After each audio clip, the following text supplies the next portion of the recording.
Broadcasting live from the Wellness Wonderland, you're listening to the Wellness Wonderland Radio. I'm Katie, and each week I chat with the most inspirational people on the planet on how to stay inspired in all areas of life. As you listen, feel free to tweet at me at Katie Dalebout or use the hashtag Wellness Wonderland. I'd love to hear your aha moments. So grab your headphones and listen on the go, or cuddle up with a notebook as we dive in deep with authentic conversations right here in Wonderland. Hey guys, welcome to the Wellness Wonderland Radio. Today's episode is sponsored by Thrive Market. And Thrive is amazing. They have one of my favorite products that if you follow me on Snapchat, which, side note, you totally should because it's fast becoming my favorite social media platform out there, surpassing Instagram. So I'm just at Katie Dalebout, just my name if you want to follow me. But anyways, I posted about this product, C Clear, which is this probiotic rich, super healthy miso that I love and I have all the time. I think I'm going to make some right after I record this, actually. It sounds really good. Anyways, the only place I can really find it is Thrive Market. So that's how I found them. And then we decided to partner up and come up with a giveaway for you guys. How cool is that? So you can win $100 to Thrive Market, as well as 1 month free to them. So if you just go to thrivemarket.com /wellness wonderland. So that's Thrive, THRIVE, market.com /wellness wonderland. The link, of course, will be in the show notes. And, you know, if you want to shop at Thrive, that would be super cool because I really like them. And, you know, enter the contest and support the show. So I hope you guys have an amazing time listening to this. And this person is a friend of mine. I really like him. It's a him. And you'll see in a second who that is. So enjoy the show. And I'll talk to you guys really soon. Again, you guys rock. I love you. And everyone who's left a review on iTunes, thank you so much. It helps me out more than you know, and I read every single one of them. They help bring me more people to the show. So if you like the show and you haven't left a review yet, it would be really awesome if we could take this relationship to the next level and you could do that for me. I would be so grateful. So you rock. Share the show with a friend if you like it. Enjoy the show, and I will talk to you guys soon. And I am so psyched to welcome one of my friends and fellow Detroit native, who is now a transplant in LA and a cooking channel TV host, a celebrity chef who has changed the landscape of organic, sustainable cuisine. Jason Wrobel is here in the Wonderland. So you guys are going to love J-Ro if you don't know him already, and you probably do know him already, so you're as excited as I am for this convo. Because, yeah, he's a smart, funny guy, and I'm really excited to get to know him more today with all of you guys eavesdropping. But he's a world-renowned leader in organic cuisine, like I said. He has a focus on simplicity, which I love, as well as artful presentation, which, you know, I also love. It's all in the details. And he imbues his aesthetic raw food creations with the energy of fresh, local, organic produce and the healing properties of raw superfoods, which have rendered his dishes hands-down favorites among celebrity clients and regular folk like us alike. So he's cooked for everyone from Woody Harrelson, Jeremy Piven, Robin Wright, Sigourney Weaver, and so many more. How cool is that? And they all rave about his healthy, innovative cuisine. And now they're in the plant-based camp, which is way cool. So his YouTube videos are like my favorite part of him. And you should totally check them out because, yeah, his food is great and his recipes are awesome. And not to like downplay that, but really what I love is that he's so funny and informative and makes you smile, which is really great. So I got to have a meal with him in my favorite restaurant here in Detroit when he was home for the holidays, and now I'm excited to continue that conversation today. So again, thank you for visiting, J-Ro. Thanks for having me, Katie. I'm excited to finally be here. I know. This is so great. It's like sushi. You never know what vegan sushi is going to do. And here we are. It was the Right? gateway to us having this conversation. Yeah. I mean, I guess we should give a shout out to Om Cafe because that's the place I was just alluding to for people who are listening who are local. We both love it. You grew up going there, and I get takeout from there on the regular. Yeah, it's one of those staples that, early in my days of experimenting with a healthier lifestyle, it was one of my go-tos. It was like, oh, thank God that there's a place I can go after band practice and get some vegetarian and vegan options. So I've been going to the Om for a long time. I won't say how many years. It's been a long time.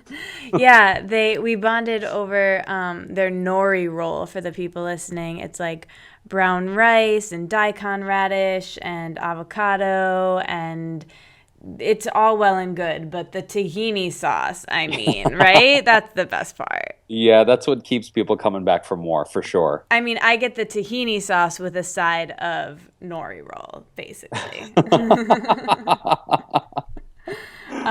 But yeah, no, it's awesome. And actually, I have to tell you this, and everyone who's listening will appreciate. I was just there yesterday. The best soup. It was cauliflower, parsnip, and carrot and lemon. Ooh. And I was like, is it going to be pureed? Is it not? I don't know. And it was a little bit of both. Like it was pureed, but then they also put chunks of parsnips and cauliflower. And Yes. right? This was the best of both worlds. Yes. You would have loved it. Yeah, those kind of mashups are my favorite, of where Yeah. it's creamy but it's still chunky. Yeah, because sometimes you want to chew, you know? You do. You want to masticate as often as possible. I said Totally. masticate for all the listeners. Masticate. It means chewing. Don't get any ideas, people. I love that. So yeah, we'll have to make a tradition of that when you're in town to grab a meal together and collaborate sure. more. Yes, I'm making a vow to try and come home more often, because at this rate I only make it home like twice a year, and I would like to up my Detroit game to more times every year coming home. I love that. Yeah. And stick to the warmer months, hopefully. Yes, which now I can safely come home. Thank you. Yes, Yay. exactly. All right, so let's get into your story and zoom the lens back a little bit. And I really want to know, you told me this over lunch when you were in town about how you came to this lifestyle, but I'd love to dig into when you decided you wanted to make it your career and make a business out of it. It's funny because I don't often tell this side of the story of what really got me into the business portion and the career direction of it. Exclusive. It is, and it's kind of a cliche Midwestern boy leaves home, goes out to LA to make it big, and things don't really work out the way he thought type of story. Mm-hmm. So I really started my career in two directions. I actually went to college for theater and also marketing. And so Where did you go to school? Did you go to school here in Michigan? No, in Chicago. I went to Columbia College in Chicago. Nice. I think we sort of talked about this, but nice. Yeah. And so my first two loves were acting and writing, and they were things that I really excelled at, things that I really enjoyed doing. And I worked actually professionally first, way before food, as a copywriter for different advertising agencies, and doing a lot of marketing style of writing, and just doing some theater on the side, doing some improv, some acting gigs here and there. And after a few years of copywriting and just kind of dabbling in acting, I said, you know what? I got to get out to California. I'd always wanted to move out to Los Angeles. My father was an actor growing up, and I had this pull. I just knew that there was a part of my soul that wanted to be in California. So I left home for good in 2005, actually, and I came out to Los Angeles, and I started auditioning and doing the whole thing of meeting with agents and just trying to get the ball rolling out here. And it didn't really work out the way I thought it would. It was kind of the school of hard knocks of, all right, Detroit kid, let's see what you got. And I got put through the ringer pretty quickly. And really it came down to, how am I going to support myself on my own out here in a place I've never lived? I don't have any friends out here, and the money is running out pretty quickly. And I had this moment where it was just a serendipitous occasion where I was visiting a raw food boutique out here in Los Angeles at the time. And one of the owners said, "Well, there's a vegan culinary school, right?" And I said, "No, I didn't know. I didn't know there was a vegan culinary school." So on a whim, I decided to go up to Northern California and enroll at the Living Light Culinary Arts Institute. And that was late 2005, so we're going on almost 10 years ago that I graduated from culinary school, and my life took a very different direction. So thank you for going into that and telling that. This is so fascinating. I love diving into people's stories and getting into all of this. So when you were going out there for acting, you were already really into this lifestyle because you got into that when you were pretty young, when you were still in Michigan, right? Correct. Yeah, I had started just changing my lifestyle around 1995 after my grandfather passed away from cancer, and that was really the catalyst for me taking a really good look at my lifestyle choices and how my family was eating, the things that I had been brought up with. And by the time early 1998 rolled around, I had dabbled in vegetarianism and then finally decided to just go full on vegan. So I've been vegan since 98. So by the time '05 rolled around and I went to culinary school, I had already been making food and really just immersing myself in a organic vegan lifestyle for 7 years at that point. Nice, nice. So then you go to culinary school, Mm-hmm. and you, at that time, were you still igniting the fire of acting and performing at the same time, or were you kind of putting that on the back burner? Yeah, your analogy is funny. I literally did put it on the back burner because I I came out of culinary school just on fire. I was like, okay, I'm so excited to share this with the world and create new dishes, and how am I going to do this? And I really put performing and entertaining and being on a stage or in front of the camera on the shelf for a few years, and I focused on really getting my feet wet in the restaurant world. As I think most people do when they come out of culinary school. They do apprenticeships and they work in restaurants to really learn the craft and learn from other chefs. And so I ended up moving to New York City in 2006 and working with Matthew Kenny, who is a really well-renowned vegan and raw food chef. And after about 7 or 8 months in New York, my partner at the time, she got a offer to work for Google. So we moved back to California. So left LA, moved to New York, back to Northern California, and then things didn't really work out with us, but I still had the LA bug. Like something inside me was like, you got to go back to LA. I didn't know why, but something inside me was like, you just got to be there. It's okay. Your time is now. So I moved back to LA in '07 and was still doing the restaurant chefing thing. And something inside me, though, didn't feel like my place was tucked back in a kitchen. I always had this urge to be up in front and be in front of people and be educating people and entertaining them. And I started a catering company, and via the catering company, I also started a YouTube channel. And I started doing live speaking appearances and doing my YouTube channel in early 2009.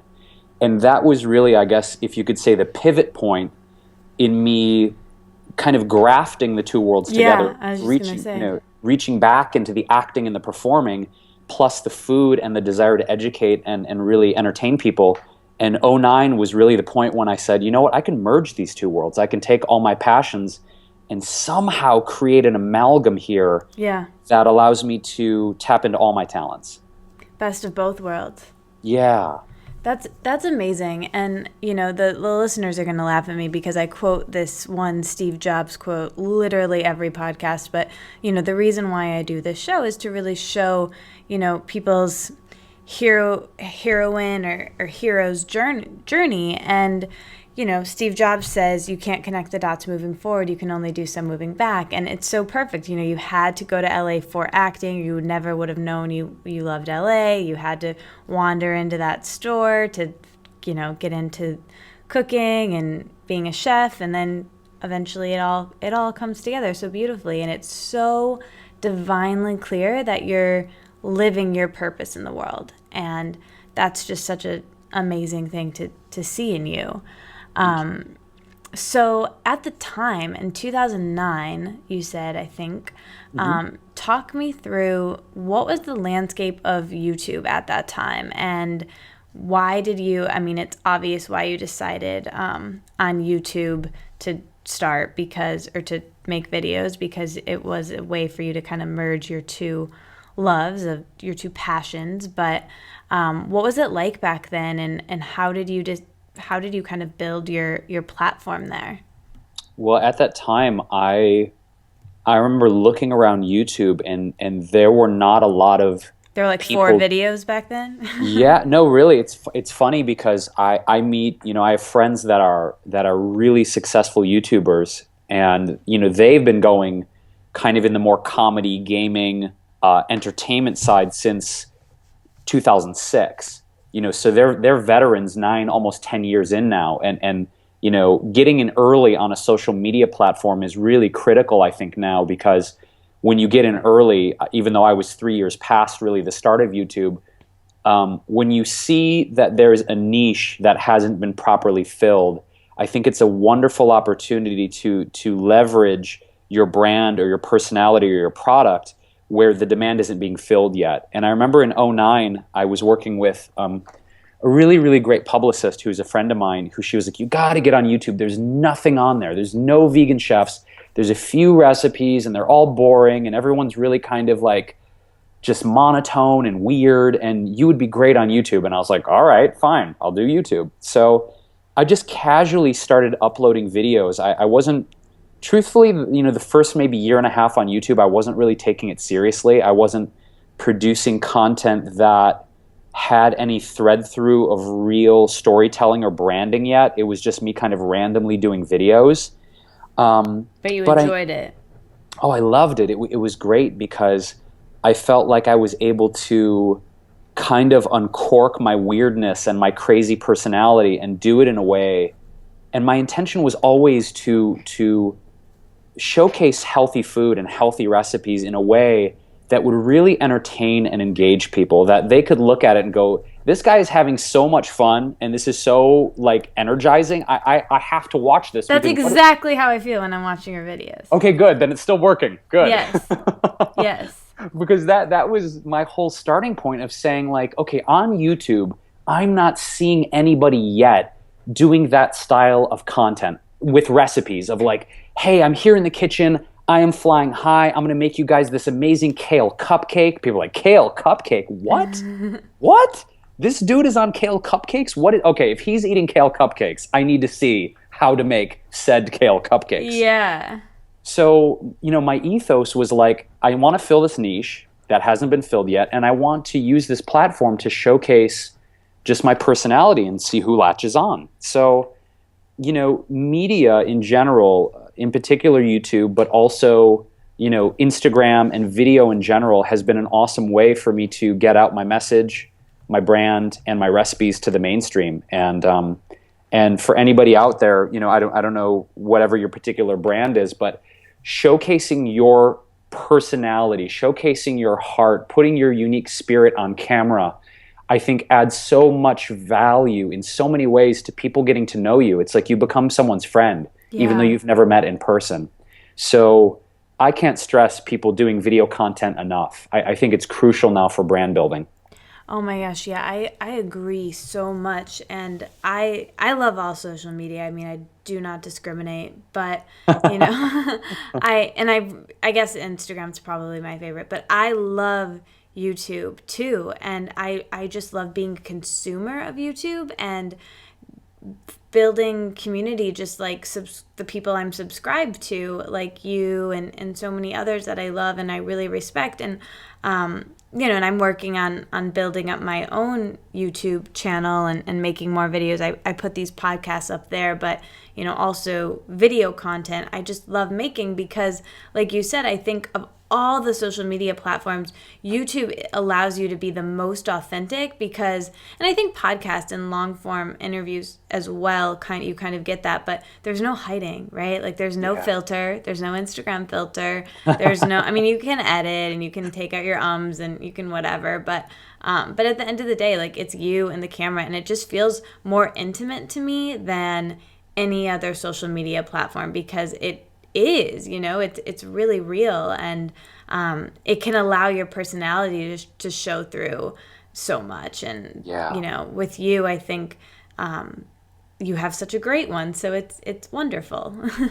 Thanks. Yeah, I'm excited to see where you take yours. I know you've been putting videos up in these podcasts, and I just think it's wonderful how you're spreading your message of compassion and awareness and consciousness, and it's just exciting, I guess, in general, to see in the past 6 years, how much that, I guess, mainstream consciousness is adopting all of these things that we're talking about collectively, whereas it's gone from something kind of fringe now to, when I go back home to Detroit, or I tour to places like Canada or even the southern states in the US, people are talking about meditation and green juice and gratitude journaling. And it's like, whoa, this is definitely not a New York, LA, San Francisco thing anymore. This is happening. Yeah, which is awesome and so cool. And I think for people who want to be leaders in it also can be daunting, but I think I shared this with you when you were in town, but it's like, I feel here that I'm still kind of like the big fish in the small town, right? Like there's not that many people doing this sort of thing. But if I was to go to, LA, San Francisco, New York, there's so many people doing this sort of thing. So, I think a great way to kind of look at that is it's so needed here, which is really exciting and awesome. And, at the same time, it's so awesome that it's spreading. And I think we can really thank social media for that, because it allows us to, I feel like I've been able to hand pick the coolest friends all across the country, all across the world, and make them my real life buddies. Even like you and I, like we did physically meet in person, but before that we had met online. And, I think that's really, really, really cool. And I actually still remember it. Like I remember you posted a photo at Whole Foods Detroit, and I was like, what? He's in town? I watch his videos. And I commented on your Instagram, and you were like, yeah, let's hang out next time I'm there, And so it's cool. It's really cool that the internet can bring us together in that way. Absolutely. Yeah. Yeah. So from there, you had a show on the cooking channel. What was that like? And how did you manifest that sort of an opportunity? It was a dream come true. Literally. I had that one on my manifestation board for at least 4 years. So cool. And just, it's amazing when you look at how much energy and love you focus on something and then watch it appear into your reality. Yeah. It's like, whoa, this is powerful. Yeah. And that was the big one for me. I remember when I really started, putting myself out on YouTube, doing more live speaking appearances and appearing at different conferences and festivals. That was the thing, was like, gonna have my own TV show, it was like a mantra. Cool. It was just like, I was obsessed with having my own TV show. And literally I wanted to be the first. I mean, in the specificity of manifesting, I remember saying, I want to be the first vegan chef with a primetime mainstream TV series. Period. Like as specific as possible. That is so cool. And so it was a lot of energy behind this opportunity. And to give you the cliff notes, I suppose, of how it all gestated, how this all came to fruition, I was doing speaking appearances at David Wolf's Longevity Now conference, and it was spring or early 2011. And one of the producers of the show, her daughter, who is now the director of my series, she said, "Hey, Mom, we're looking for a chef. We want to pitch a vegetarian or vegan cooking series and really make a big thing out of it. Do you know anyone?" So one of the producers of the conference said, "Oh yeah, I know this guy Jason. You got to meet him." So I met with Alana, who is one of the producers and also the director of my show, and we got together. We hit it off immediately. We started concepting, And a year later, in 2012, we had a really great pitch package together, great sizzle reel, 3 episodes written, just awesome concept. And she pitched it to several networks, and it ended up that Food Network was like, oh, cool, we love him. Let's have a chat and see where this goes. So Food Network was the one who ended up taking a bite, and they greenlit a pilot episode. The pilot did great, so they greenlit a full season 1. And we did season 1, which was on last year, and we did not get renewed for a second season, which, it was kind of really a disappointment at first, of like, wow, I've worked so many years on manifesting this, and it came and went so quickly. But the cool thing is that the season 1 reruns are still on the air on Mondays at 8, and every Monday when it's on, I still get a bunch of emails and Facebook messages of people like, oh my God, I just discovered your show. Tell me more about it. So the ripple effect is still going, which makes my heart feel really good. And, it's been a life-changing opportunity, Katie, where having a platform on a mainstream TV network has opened doors that I really never thought were even there. So it's been a life-changing experience for me. Oh, this is like my favorite part of this interview because I love hearing that story, especially, of course, I'm so glad that you had that platform and that you were able to, to show your work in that way. But hearing the manifestation story is what I find so inspiring. And I have a similar experience to that, which, I've shared with you, and we have the same publisher, actually. We'll get into that, but when I got my book deal, and it was again one of those same things that I had that specificity in manifestation, and I said, I want a book deal with Hay House, and that was what I ended up getting. And it wasn't really like that thing or that particular thing that happened to me. It was what I made that mean, that I allowed that to be the opening for so much other change and positivity to flow into my life. Because for me, it was kind of like your cooking show experience, where it was I got this external validation for myself that I was worthy. And then from there, it developed my confidence so I could be worthy of coaching and hosting a podcast and, doing all these other things that I'm doing now. Because I had someone be no, you should do this. It was this wink from the universe being no, you can go on your path, and I feel like the cooking channel show for you was sort of the same thing, right?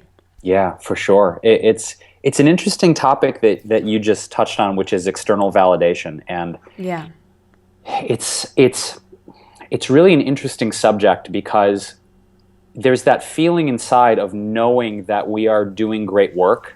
Mm-hmm. And it can be really challenging for me sometimes. And I think it's probably magnified being in a place like LA where so much externality is emphasized here of, how successful are you based on? Yeah. But I think that's anywhere too.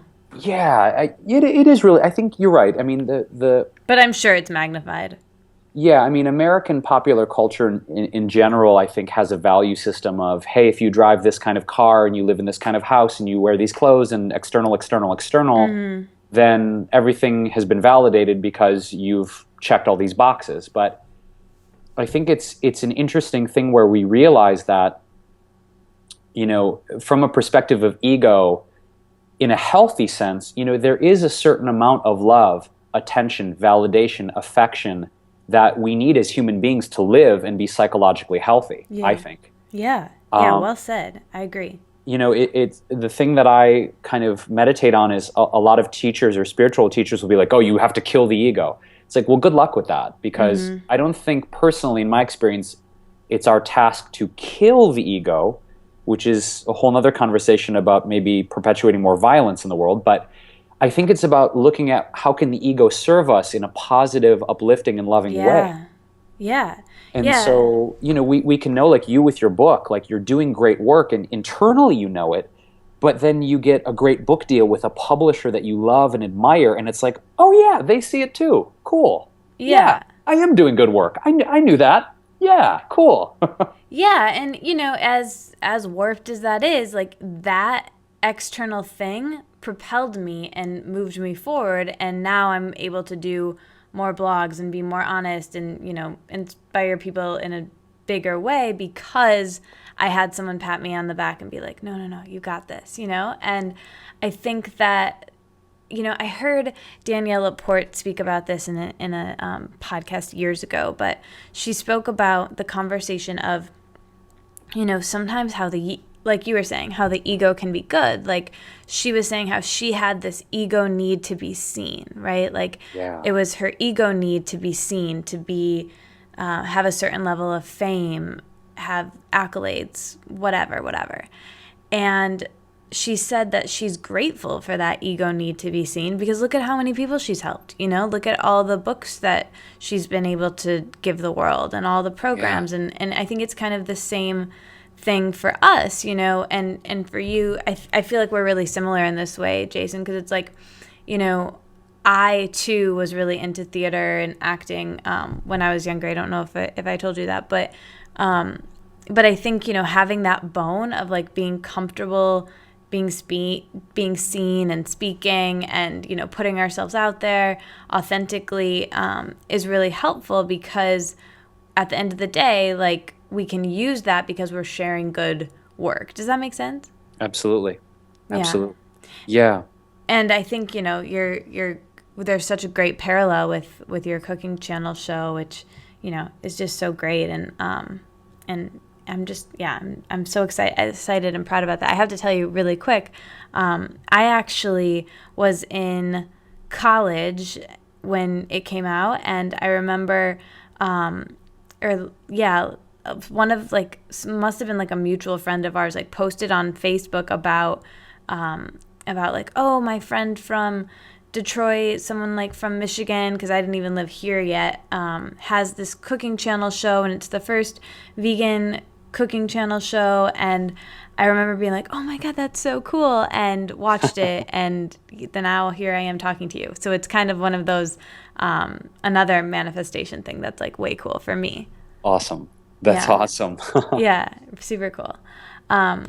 So yeah, that's so cool. So you do amazing, cool things, and you talked about how you do a lot of speaking, and I would love it if you could talk a little bit about when you are preparing for a talk, and how do you have any tips on presenting yourself, and do you have any like pre-talk or pre-video or pre-show rituals that you would share with us? It's a great series of questions. Gets a lot. It's an interesting thing for me because, my mom put me on a stage at a very young age. I didn't mean for that to be a rap, but it was. My mom put me on stage at a very young age. but Mic drop. Exactly, and that's it. I'm done. Start young, everybody. Start young. It was a byproduct, I guess, of me feeling super comfortable. So I know that's not going to apply to everyone because I know that, a lot of people have a fear of public speaking, or they have a lot of self-consciousness when they're going to get up in front of a crowd or even record a video. The thing that I try and remember is really just my intention. Like, what is my core intention here? And generally, whenever I'm doing a live speaking appearance or a YouTube video, I have the same intention, which is I'm not speaking to 20,000 people on a YouTube video. I'm not speaking to a crowd of 3,000. I'm speaking to one person. I'm speaking as if there's an intimate connection. So for me, as far as a pre-speech or pre-video ritual, I suppose it's just remembering that my intention here is to connect on a really human level and speak to them as an individual. Like whoever I'm making eye contact with, how can I really speak to their heart? How can I really resonate with their life? And one thing that is always a touchstone for me personally, Katie, is the comedy, because in reading a lot of psychological studies about when people are presented with new material that's unfamiliar to them, or maybe even a little scary, one of the ways that you can actually energetically help to open people or psychologically help them open is by making them laugh. Because when people are laughing, they're open and their defenses are down. And they're more open to retain and receive new information that way. So from a completely psychological and spiritual perspective, I find that humor and somehow relating to people on a really intimate human level and helping them open up to receive new concepts is always a touchstone. So I'm constantly thinking, how can I make this fun? How can I make this really engaging? How can I make this relatable? Yeah. Because, I'm kind of a junkie. I go to so many wellness conferences. I go to so many different opportunities to see new speakers and see how they're engaging the audience, see how they're presenting their information. And I most resonate with people who just get up there and they're themselves. You can feel it. You can feel the realness. Yeah. And you can feel how people are just mesmerized by them because they're authentic. They're just up there being themselves. So I'd say just remember your intention. Remember to connect with the individuals. Eye contact is so important. Really just being there and connecting with them and not taking it so seriously. I know they always say, like, imagine everyone naked, which I've done. I've done that technique, which is weird because you get distracted because then you start thinking about details of their naked body. So I don't recommend that. I don't. But what I do recommend is just keeping it light and remember that that Western civilization is not hanging on whether you do a great job or not. Like, life will go on even if you mess up. And if people have the desire to be out in front, whether it's a YouTube host or being a public speaker, it's like anything else. The more you practice it, the more it becomes an automatic muscle. And I'm at the point now where I still get butterflies for sure, right before I'm about to step out on a stage, but it's like then the muscle memory kicks in and I'm off to the races. I'm just off flying. Yeah. I think, that's healthy to have a little bit of that. I think that's, kind of a good thing. It's like that fire under your butt to do a good job, which is always good. And I love what you said about keeping comedy in and keeping it light. And that's what you do in all of your work, which I really appreciate. And, for people who are new to this lifestyle and new to wellness as a whole, you really break it down in an easily digestible way, both with the food and the way you present it. And I think people really appreciate that, as well as it's kind of the only way it would work, which I just really, really, really gravitate towards and really, really am into. But I want to talk a little bit about, more of the people who listen to my show are people who are already really into wellness and have been watching your videos and listening to my podcast and such. And I would love your tips on keeping things simple, because sometimes, I'm sure you are also in this camp where there's so much out there. There's like, I should add this to my morning routine, and I should add this superfood, and I should, do this thing and this sort of exercise. And there's just so much information out there, and you could literally find an article on every food saying it's good or bad, probably, in the vastness of the internet. So what kind of tips do you have for the people who are already on this wellness journey to chill out and keep things simple while also making their wellness a priority? Because obviously it's a passion of theirs. That is an awesome question. It's almost paradoxical, my approach. It's paradoxical in the sense that I have the type of personality that when I hear about a new food or a superfood or a new type of gratitude practice or meditation technique or a different style of yoga class, I get really excited and I want to jump in and play. I want to experiment. Yeah, me too. And I think to achieve simplicity, it's about really asking the question, does this work for me? And the only way to find out if it works for you as an individual is to experiment with it. And for me, I'm a fan of getting a new product, trying a new class, and sticking with it for a period of time and seeing if it resonates. And for a lot of things, it might resonate for a period of time, and then it doesn't really work for me anymore. Yeah. And I think for me, especially early in my journey of wellness and living a healthier lifestyle, I had this mentality, and I've had a lot of conversations with other people about this as well, that, okay, I found my thing. Yep, I'm going to be 100% raw foodist. I'm going to be an Ashtanga yogi. This Yeah. is my exact way of gratitude journaling. I've got my vision board. I have my Ethiopian cats guarding the door. I have my crystals in the corner. I'm good. I'm set. This is it. Yeah. And inevitably, that's not really it, because I find that the menagerie we're creating through our lives, the tapestry of the techniques and the meditations and the foods and the physical practices, are inevitably going to evolve in some way, because we are evolving, we're changing. Yes, well said.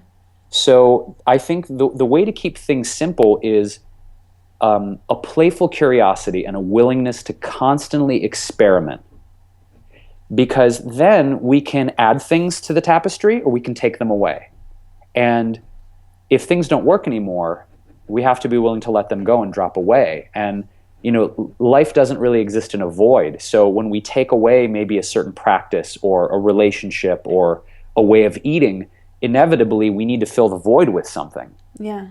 So I just try and stay really open-minded. I try and retain that childlike, playful curiosity, and just constantly ask myself, like, okay, does this work in my life anymore? Or am I holding on to maybe an old way of being because I'm afraid of evolving, or I'm afraid of moving forward or experimenting with something new? Yeah. So I guess that's how I keep it simple, is just, if things don't work, I try and let them drop away with ease and grace. Well said. That is beautiful, the way you just said that. And I really want to pick up on the playful curiosity and experimentation. And I completely agree too. And I have that sort of personality too, where like I'll start going to a class and I'll be like, I'm going to go to this every single day.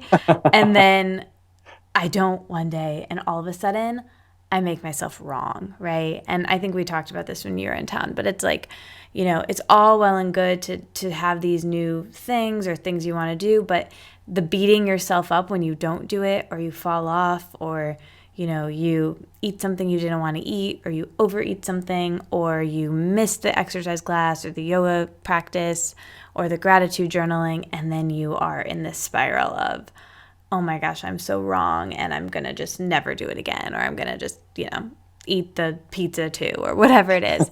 Instead of spiraling, just have that moment of recognition and be like, all right, that's a choice I made, no big deal.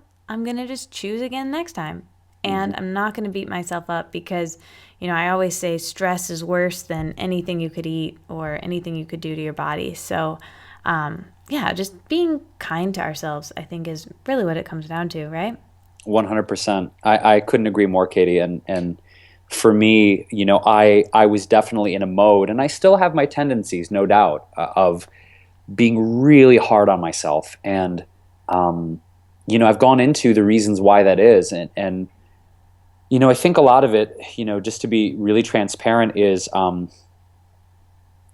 want to just do really good work in the world. And I hold myself to such a high standard, sometimes unattainably so, that if I don't hit my mark, I beat myself up. My thing is, and this goes years back, I remember I was doing a workshop in Los Angeles the first year I moved here, back here in 2007. It was called Mastery in Transformational Techniques. It was a similar structure to Landmark in a way. Nice. And I remember we did a exercise of going around the room and telling people we barely knew. We were only in workshop maybe for 3-4 days at that point, of what we found most attractive about them and what we found least attractive. And I remember there was a blind woman who I was talking with, and she said, Jason, do you know the thing I find least attractive about you? And I said, what? She said, you're so hard on yourself. You beat yourself up so badly, and it's so unattractive, because you're such an amazing man, and you're so mean to yourself. And this was a woman who physically could not see me with her eyes, but she could feel that. She could feel that energetically. And it was like, oh my God. How did she So know you were so hard on yourself? Were you like externally showing that? Or just from the energy that you were putting out? I think it was just like the energy of being in workshop and commenting on things, and whatever clues I gave her, Yeah. she picked up on that. So interesting. It's fascinating. And it's interesting because I'm working on it. I'm working on it all the time because last year, for instance, when the TV show didn't get picked up for another season, I went into kind of a downward spiral of you're not good enough, you weren't you messed up, you should have done this differently, you should have done that, you weren't a good enough host, you disappointed the wellness community, you disappointed your friends, it was like, oh my God.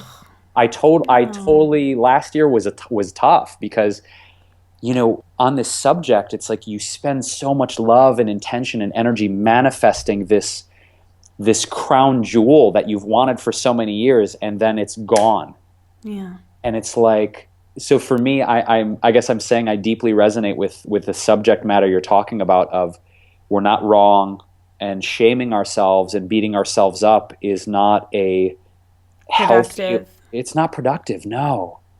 So I relate is what I'm saying in a big way, and I think it's flagging it before we go into that downward spiral and saying, wait a second, what's real here? Yeah. What is real here? The reality is everything is okay. I did my best. I'm always doing my best with the information I have, and you know what? I'm going to make a different choice next time. I'm going to do my best to make a different choice next time. I am so grateful that you shared that vulnerability with us. That's really, really awesome because I think, at the end of the day, we all have that deep feeling of not being enough. That was Yeah. my story, and that's what led me down my path, and with the struggles that I went through with my body and food and eating disorder. And I think that it's a slippery slope for people, and I think that for some people they have a level of confidence that things don't take them out as easily, but then other people are more self-critical of themselves and different things can take them out. So I think the more people hear people that they respect, especially, hearing you tell that story of vulnerability, that like even Jason Wrobel has, you know, sometimes questions things. I think that's so powerful for people to hear. I know it was for me. Awesome. Yeah, thank you for sharing that. Yeah, of So course. now you do a lot of things, and you have a lot of things coming up and a lot of things coming out. So I want to know, what is your favorite part of what you do, and how you've designed your life right now as things stand? Favorite part of what I do and the favorite part of how I've designed my life. The favorite part of what I do is, I guess, just having a platform to be able to connect with people all over the world. I know we touched on that earlier with social media. Um, it's just so exciting for me to know that I can put out, these creative projects into the world, and getting messages from people in Australia and New Zealand and China and Canada and all over the US, and feeling that there's this global community being built, that all of us are part of this tribe, and the tribe is just exponentially growing every year. And the favorite part about what I do, I guess, is just the opportunity to connect and learn from other people all over this planet. I'm a truth seeker. I'm an information junkie, and every single day I'm seeing a new video, or seeing a new ebook, or reading a great post, and so much inspiration and love and truth being shared amongst us all. So I guess just choosing a profession that allows me to connect with people. I remember starting my career, as I mentioned, as a copywriter in the 9 to 5, just going into the office every single day and feeling like my world was so small. And I guess feeling like I'm a part of a global tribe is the best part of it. I love that. I love that. It goes back to the internet. It's so cool for that reason too. Yeah, and as far as how I've designed my life, um, I would say injecting a ethos of freedom in what I do, and feeling free to create whatever I want. Freedom is probably my highest value. And, in choosing to be an entrepreneur, in choosing to be and create a brand around my personality, it was really born out of the desire of feeling so stifled in the office jobs I was doing, and so much like I was helping other people create their vision and their dream. And it's so empowering to make the choice that, you know what, I love myself enough, and whatever music is going on in my life, I mean that literally and also esoterically, like whatever the music that my heart is playing has to be shared with this world. It has to be. There's a reason it's there. And so I guess just the freedom to create and give my message and my gift to the world is maybe the building block for everything I do. And entrepreneurship can be scary sometimes. There's certain months that you do really, really well, and there's a lot of abundance rolling in, a lot of opportunities, and other months where you're like, whoa, okay, the pendulum has swung. But in doing so, it really helps to strengthen your faith and your trust in the universe, that all is well, everything's happening for the highest good. Only good, and trusting, right? That only good is going to come of your situation. Yeah. Whatever situation. Oh, that's my favorite affirmation ever. It's true though, and like having been through the fire, having been through the challenges we all have, and we all have challenges. There's this mentality, I think, in our society that, well, if I only had this much money, and I only had that partner in my life, and I only had that car, and I only had this, this, and this, and this, everything would be fine. But we're always going to be tested. We're always going to have to walk through the fire, no matter where we are in life. Yeah. And I think going through the fire enough times, you realize that everything can fall apart, and yet here you are, still breathing, still feeling. The blood is still flowing through your veins, and you can heal and grow and still choose to love no matter what we go through. Wow. That was amazing. I'm going to re-listen to this because you're so spot on. I think, entrepreneurship really puts that mirror up in your face. I think it's like the best, opportunity for personal development, is to have your own business. It really puts that in your face like a mirror and makes you examine everything. So, well said. Thank you. Okay, I want to know what and who is inspiring to you lately now, and in general, even, in the past too. Wow, that's so hard. There's so many. Oh my goodness. I'm looking over at my bookshelf right now just to just to see if I can and pick people out. I suppose on, again, planting the seeds, having such an amazing, being raised by such an amazing mother, she exposed me to a lot of really amazing authors when I was very young. One of my most cherished possessions is a copy of The Prophet by Khalil Gibran that my mom gave me when I was a teenager. And that work in particular continues to be such an inspiration, such a seminal piece in my life. Joseph Campbell is also one of my absolute favorite authors, and just how he combines the hero's journey, as you mentioned earlier, with modern mysticism and the challenges we go through of life, and creating our lives as we go, and having the courage to live dangerously and live authentically and live heroically. Also in that sense of just being super authentic and being, honoring our individualities. Osho is also a hugely, hugely influential author in my life. But really, if I had to hang my hat on people that have really inspired me, it's not actually chefs. People ask me all the time, who are your major inspirations? And it's really authors and musicians and comedians. If I can kind of lump people into three general categories. Coming up as a chef, I wasn't really all that inspired by other chefs. I kind of wanted to carve my own path as I went. but it's really the artists. I mean, growing up in Detroit, listening to, Motown and Stevie Wonder and all that really heartfelt soul music, that stuff that, when you hear it, you just feel like dancing. It hits you and you're just like, oh, I just got to get up and dance. Yeah. That music that fills your soul.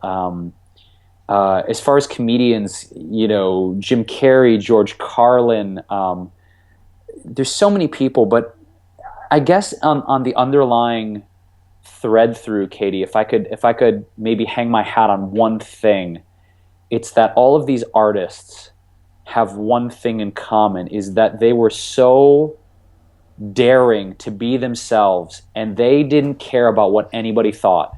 Like, they were willing to just go out there in a time that maybe they were shunned, or people were critical of their work, or they were saying things that were politically or racially or spiritually different, and people weren't getting it at first. But there was just some element of radical truth and radical courage that they were willing to get up on a stage or put a pen to paper and speak their truth with reckless abandon. And that's the thing that lights me up and puts me on fire when I feel that. If it's music or a book or someone on a stage. And when it's real, you can feel it. You feel it when it's real. Yeah. So for me, it's those kind of artists and authors and performers that have shaped my life. And, when I've seen them or read them, went, oh my God, this is real.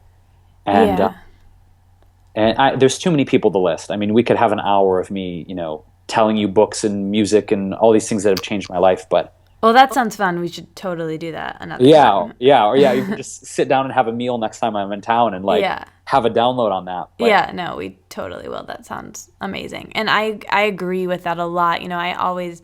Same thing with me. Like, I used to be so laser focused on the wellness world, but now I draw inspiration outside of that industry much more. And that, I think, is a really healthy way to be, regardless of what industry you're in. It's really awesome to, look to, whether you're a health coach, look at fashion for inspiration, look at, like you said, music or comedy. And I think, having these outside influences make your work in whatever industry you're in that much better, because it'll make you unique. And that's definitely the case for you, Jason. And, for me, it makes you a more well-rounded person too. Mm-hmm. Yeah. I mean, it's interesting too, because, inevitably people want to talk about food with me. And I get to the point where I get burnt out, and I'm like, okay, what movies have you seen lately? Like what can we talk about your channel, like something other than food? I love food. I'm not hating on food, but totally. It's almost like I find myself wanting to methodically steer people to a different kind of conversation. Yeah.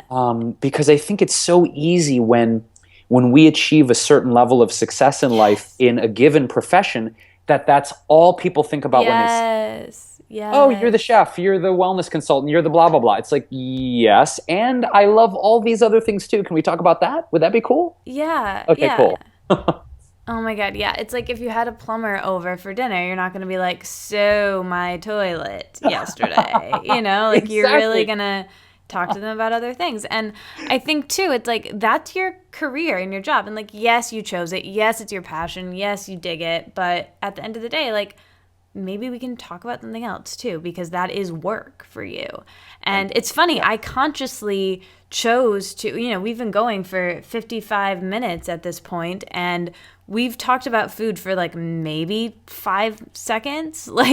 We didn't really make that, I didn't really make that a priority of our conversation, because people can go to your YouTube channel and get recipes and get everything they need on that. You have an entire cooking channel show on that. But I wanted to hear about the person behind it. And like I said, the hero's journey. And not that I don't think your recipes are great, but I just wanted to talk about something else. And so I'm glad that you appreciate that too. Yeah, so cool. Thank you. yeah. And, I think we talked about this when we were together a couple months ago, but and I've realized this on my journey and spoke about this to my peeps before, but it's not about the food. You know, at the end of the day, like the food is great. The food is amazing. We love the food, but that's part of a very large picture in our lives. And I think it's so easy to get so laser focused on that, but you know, making your life as a whole really beautiful, not just your body and not just your way of eating. I think that's the key here. Yes. Well said. I agree with that wholeheartedly. Yeah, and that's what you do, which is really awesome. Thank you.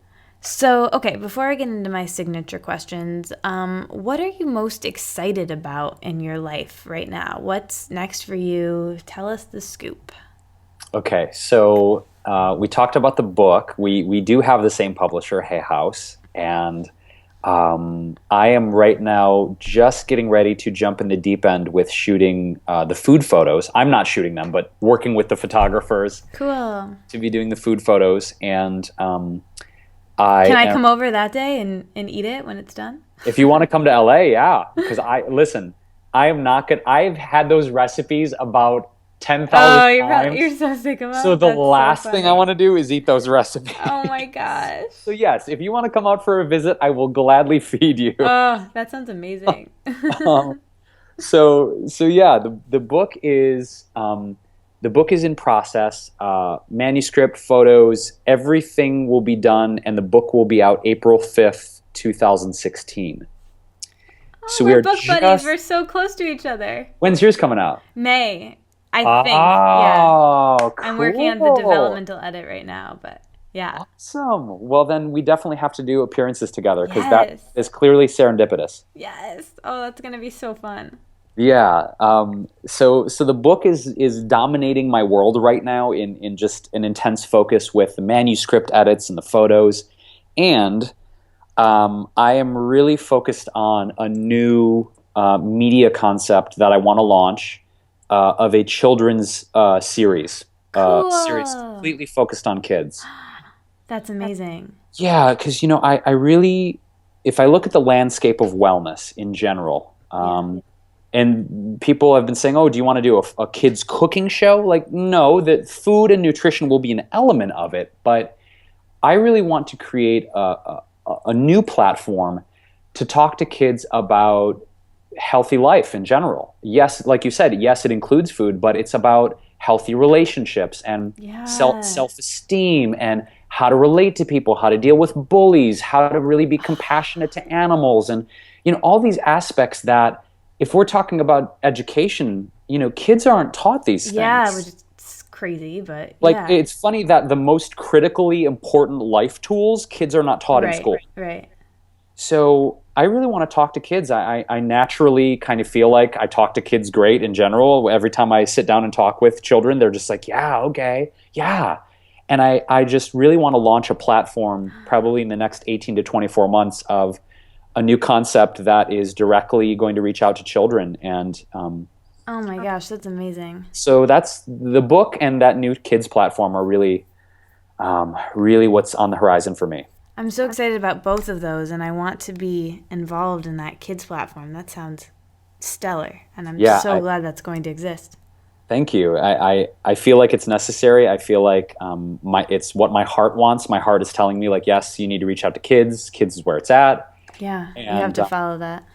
Yeah, so I'm right now starting to brainstorm on the universe of characters on the show and creating a setting for it and just concepting it out. That is so awesome. That is so cool. And I always say, I feel so connected to the universe when I'm around children because children are so much smarter than us. We come in with everything we need to know, and then we pick up stuff we don't need to know, like Velcro, and we spend the rest of our lives trying to, remove that. So, being around kids is really, really healing, I find, especially.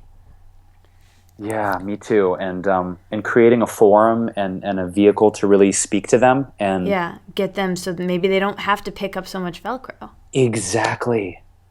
Yes. Exactly. Yeah. Thank you. That's a great analogy. Can I use that? The Velcro? Please. Okay, cool. Because I really love that. Yeah, it's really true. Making them less sticky or whatever. All right, so some quick fire-ish questions. You ready for them? Yes, I'm ready. Okay, so this is a question I ask everyone who comes on the show. Can you walk us through your morning routine and any specifics you do in the morning and how you start your day and why that's important for how the rest of your day goes? Absolutely. So, uh, I wake up. I let the cats in the bedroom and actually lay with them and get some kitty loving first of all. So I like to start my day with just like completely unconditional love. Open up the door. They usually paw at the door about 8:30, 9 a.m. and they're like, "Okay, we're ready for love. Open the door, man. Open it." So the kitties rush in. They storm the bed. So immediately it's just love fest. Um, I get up. I generally will just start the day with a big glass of water with usually a little bit of some kind of alkalizing element, like maybe a little lemon juice or apple cider vinegar, just to instantly alkalize the body. So really just rehydrating. Whenever we wake up, our bodies are super dehydrated. They're in an acidic state when we wake up. So I like to hydrate and alkalize as quickly as possible. Um, and then I feed my cats. I open up all the windows, let the fresh air in the house, and I like to do a morning meditation. And that requires me locking the cats in the bedroom because I find that inevitably in the beginning when I first got my kittens that if I didn't lock them in the bedroom, they would bum rush my meditation room and they would not leave me alone. And that was really hard to meditate. So I like to do, I don't really time it out, but it seems like I do usually 30 to 40 minutes of a morning meditation where I just sit in my meditation room and I focus on my intentions for the day, what I want to manifest, really focus on my breathing, I have a meditation technique called sensing, where I focus my energy on sensing different parts of my body. And it really grounds me, really helps me have a full body awareness. And I have a list on my manifestation board. And every 6 months, I kind of update my manifestation list. And after my morning meditation, I'll open my eyes and I'll read my manifestation list out loud every day, which is kind of a mix of physical things in the world I want to manifest and also affirmations as well. And take a few minutes to really look at my manifestation board and remind myself why I'm doing what I'm doing. And I'll start my day inevitably with a smoothie every single morning like clockwork and jump into emails and get going. What goes in that smoothie? Oh, Is it the same every day or you switch it up? I switch it up. It's usually a mix of some kind of tropical action, banana, mango, pineapple, definitely a big handful of greens, arugula, watercress, spinach. I'll throw in some acai, some goji berries, usually a fresh hemp milk or a coconut milk, a little bit of raw protein. And then after my smoothie and hitting up email early in the day, I'll go to the gym, usually around like 11:30 a.m. And I've been hitting the weights. I actually have moved away from yoga this year, and I've been focusing more on strength training and really just building my body and building more strength. So I'll hit the weights for like an hour and a half and come home and just keep doing the business thing. Nice. What about at the end of the day then, your evening rituals? What are some things you do to relax and wind down at the end of the day? That's something that's a little more loosey-goosey for me, honestly. At the end of the day, I really like to play guitar and just kind of Oh, cool. I didn't know you chill did out. that. Or I think I did, actually. I think I definitely did. And you're a great singer, too. Thank you, love. Yeah, I really like to try and take time, and I'm just really trying to make an intention every single day to play music and sing because it's one of my great loves in life, and just really relaxing at the end of the day. I find that there's really great stuff that can help me relax at the end of the day.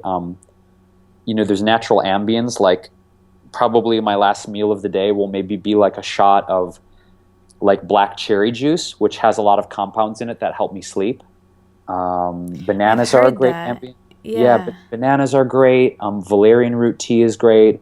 So I'll have something at the end of the day. There's actually a really cool product, an herbal product that just came out at the Natural Products Expo called NAPZ, N-A-P-Z. And it's a little like just herbal tincture that you can mix with water. And so I'll just have like a little sleep aid. I'll play some guitar. I'll read before bed. I'll usually have a book next to my bedside table. Right now I'm reading a little Wayne Dyer, reading a little Tony Robbins. Nice. So I'll read, and at night is when I really like to do my gratitude journaling. Not in the morning. I like to do my gratitude journaling at the end of the day. So I keep my gratitude journal by my bedside, and I've been doing a technique recently that I learned from Marie Forleo. And oh, I think I know what you're talking about. So okay, good. so my gratitude journaling used to be, I'm grateful for my cats and my girlfriend and my car and my mom, and I'm grateful for my body, and I'm grateful for the green juice I had today, and I'm grateful, like 50 things I was grateful for.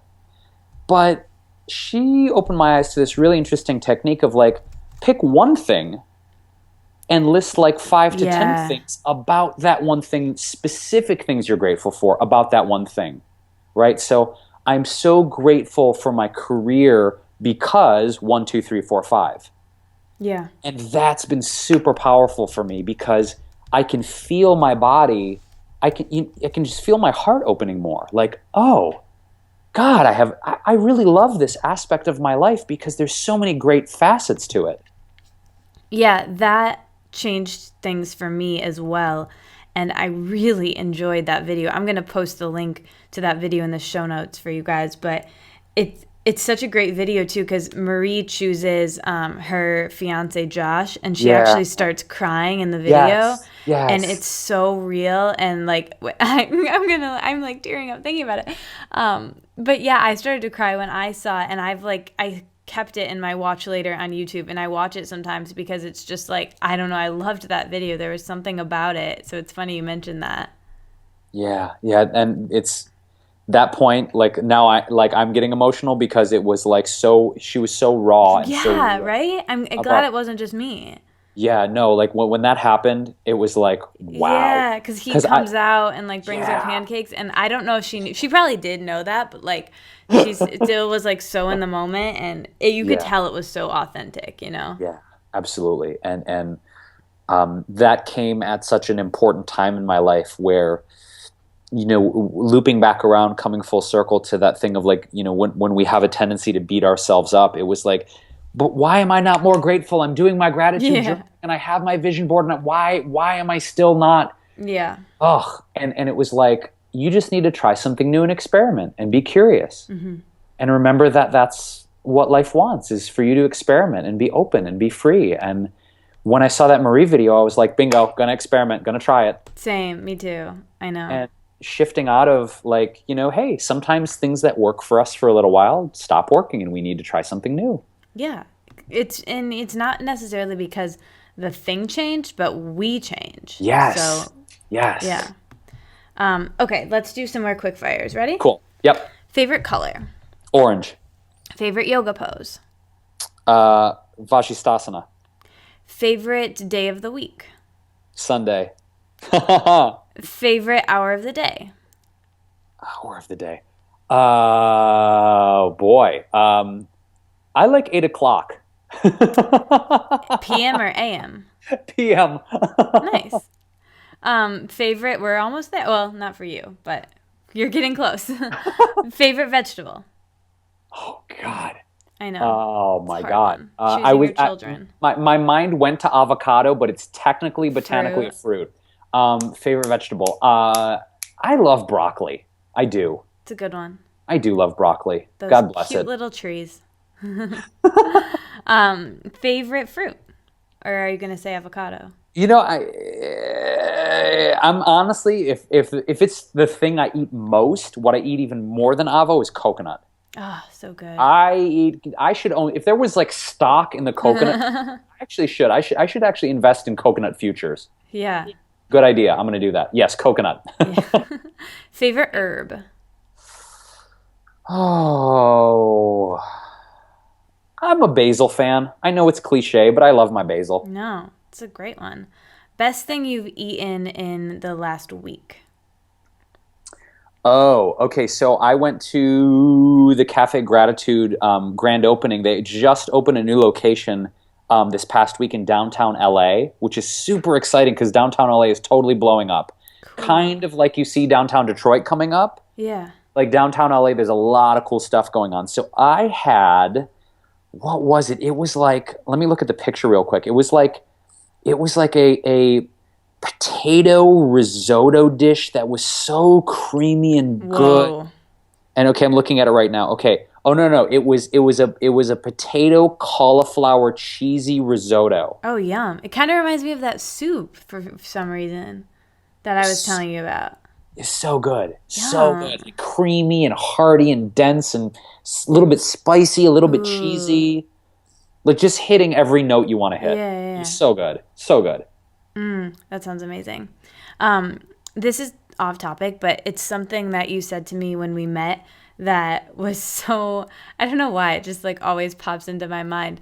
But when you talk about, because you were saying cheesy, so if people are confused, there was probably nutritional yeast or something else that like made that cheesy flavor. Yes. And it's funny because I just have to like highlight something you said to me that I just thought was so funny. But you were saying like, people who are new to plant-based and they're like, oh, but I love mac and cheese. You'll be like, oh, we got that. And you'll be like, I love pizza. And no, no, no, we got that too. Like, I love ice cream. Got you, and like just you like, I'm just totally quoting you right now. But for whatever reason, I just thought it was so funny the way you were explaining that. And so now I don't know why it just stuck with me. So I had to share that. Yeah, so yes, when we're talking about cheese, what I really mean is like a dank, dense cashew cheese, Yeah. right? Ooh, But yum. we've got it so literally, like we have it so dialed in now that every single thing people are like, well, but I still want to eat my blah blah blah. I'm like, it's cool, man. Yeah, Got we that. got We that. got you. We got you. Done, dude. Done, done, done, done.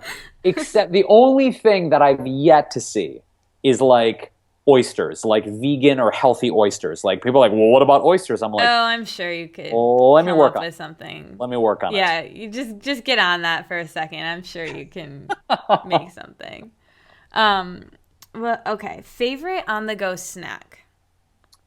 Oh my goodness, it really changes. For me, so I have kind of a rotating thing of like maybe dried figs, a mix of pistachios and goji berries and cacao nibs. I like to have kind of like a trail mixy thing Yeah. close by at all times, or maybe even just an apple, a quick apple or pear in the car. But a really cool thing I started doing last year. One of my big challenges during the day is eating midday. I like to schedule in LA because of traffic. My safe zone in the day is like between 11:30 and 3 o'clock in LA because the traffic is lightest then. Mm-hmm. So inevitably, I'll usually schedule all my meetings, all my appointments, everything major I have to do in the middle of the day. But I started getting into this pattern where I would get hangry and my blood sugar would drop and I would forget to eat in the middle of the day. Yeah. So a really wonderful mentor of mine, Michael, he's like, well, why don't you keep food on hand at all times? And I said, well, how? He said, well, I like to put actually like protein bars in my glove box. I was like, oh, protein bars in the glove box. So what I've started to do, and not chocolate coated protein bars, because in the summertime that becomes a hot mess, Yeah. literally. Or if you're here, they might freeze. Well, Exactly. But what I like to do is I'll throw maybe 2, 3 protein bars in my glove box. And when I inevitably have that moment midday where I'm like, oh my God, I'm so hungry, I'm going to kill somebody. yeah. I remember, Hangry. oh, yes, yes, yes, yes, I have a protein bar in the glove box. Hallelujah. Yeah. So having food on hand when I know I'm going to be busy is so, so critical for self-care and Yeah. making sure I don't get in that state where I'm really irritable. Yeah, and something that's easy to eat too, like smoothies and bars and trail mix and fruit are great for that because, Absolutely.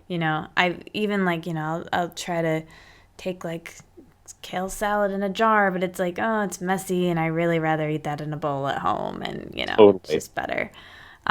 So yeah, that's a really good practical thing. Thanks for sharing that. Yeah. What is one food that you would say, well, you already answered this probably, that you eat every day or close to every day? Yeah, I mean, I probably eat some form of coconut or hemp every day. Yeah. Those are definitely two staples because they're so versatile.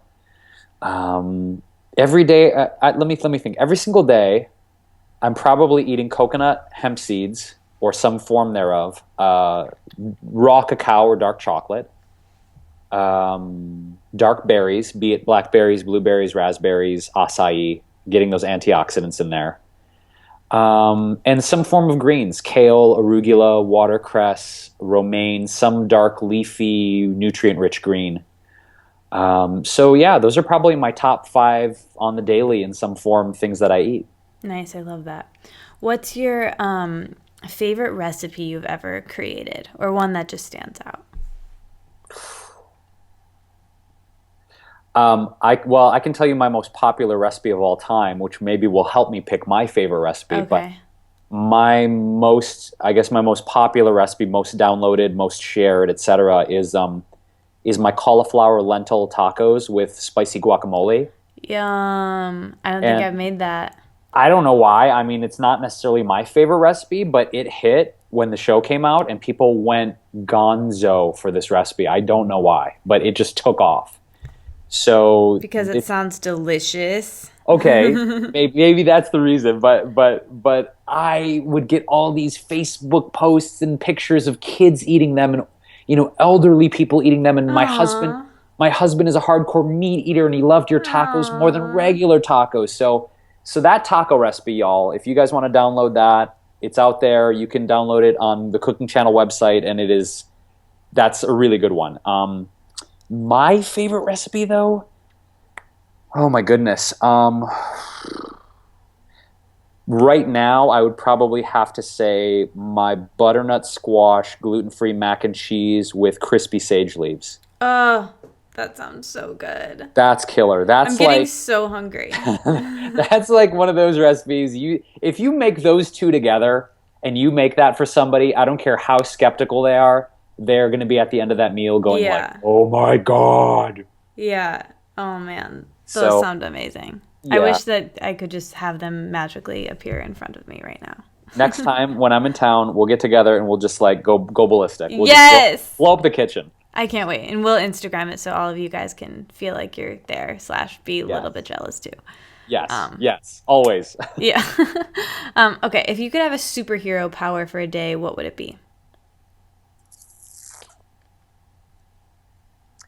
I was gonna have a knee jerk and go flight. I would say the ability to um, the ability to end all violence in the world.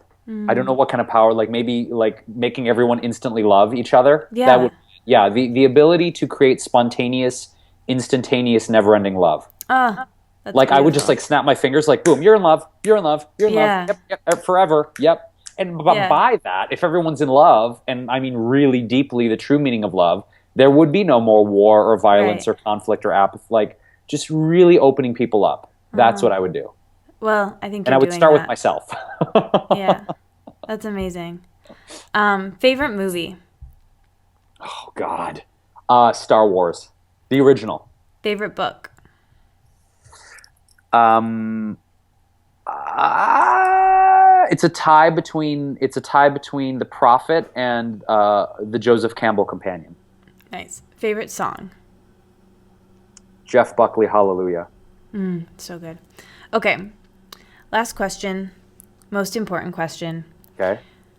What does it mean to you to live in a wellness wonderland?